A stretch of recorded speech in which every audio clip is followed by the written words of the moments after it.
Blessings, beautiful souls. I thought it would be fun to get on and do the DMT numbers to letters and so that you can see your DMT name code.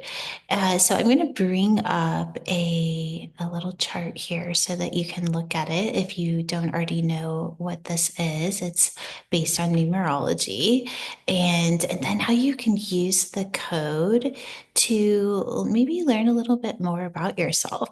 So I'm going to bring up the chart here and we'll do it together. Okay, so you can see the chart here. So what this is what I want you to do is get your name and you're going to add it all up. So what you're going to do is start with your first name and then do your middle name and then do your last name. So I will, and you'll, if you have your original name, meaning if you've changed last names, you always want to go with your original name. But if you're going with a nickname now, so if you've changed your first name, you'll want to go with the vibration of your first name or your new name. Sorry. So, okay, so you got so I'm going to let you do that and I'll do mine with you. So you'll just go to, so I have the J, so mine would be 1 + 5 + 5. And then maybe I'll just do my first name so that,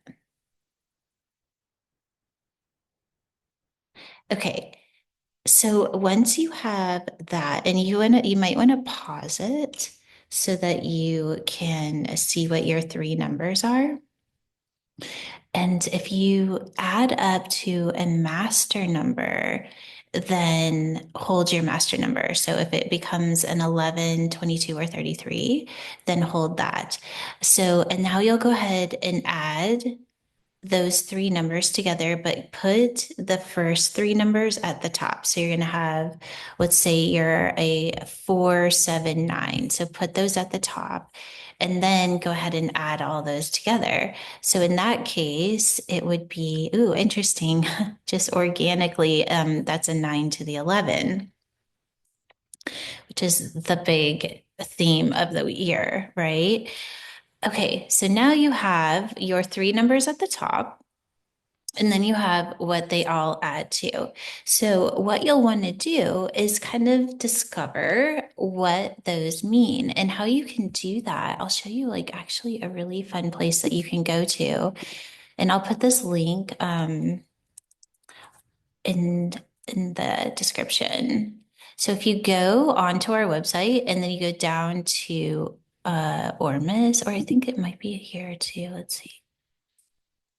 Oh, no, I guess not.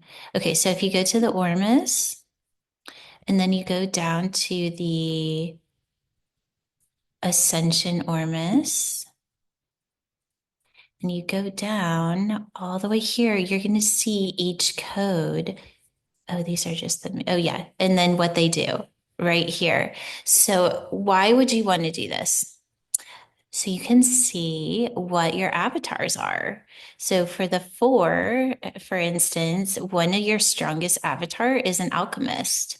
And then the seven, if you were a seven, would be the teacher or a channel of divine energy. And of course, the 11 is the mastermind, the ability to hold consciousness outside of your programming.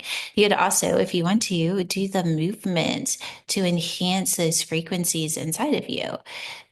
This is a really fun thing to do. And then, of course, once you add them all up, so in this case, it would be an 11, you would know that your strongest avatar is the mastermind. So you're here to hold consciousness, to learn to master holding consciousness outside of the illusion, to really be an open channel of divine messages.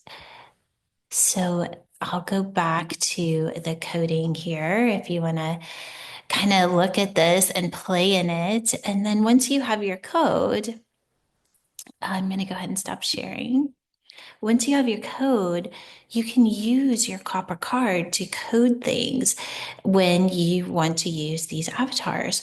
So you can press on the code, or you could even do all four codes and just recognize how much stronger you feel in the frequency of your divine identity. So it's not the identity of who we are through that just two strand DNA. You start to tap into these higher frequencies where you can experience what identity is through frequency. And these are the frequencies of your name. Great. Well, let me know how you enjoyed that. There's a lot more that we could go into, but I figured this is a good start and a little place for you to kind of play in. Love you all so much. Bye.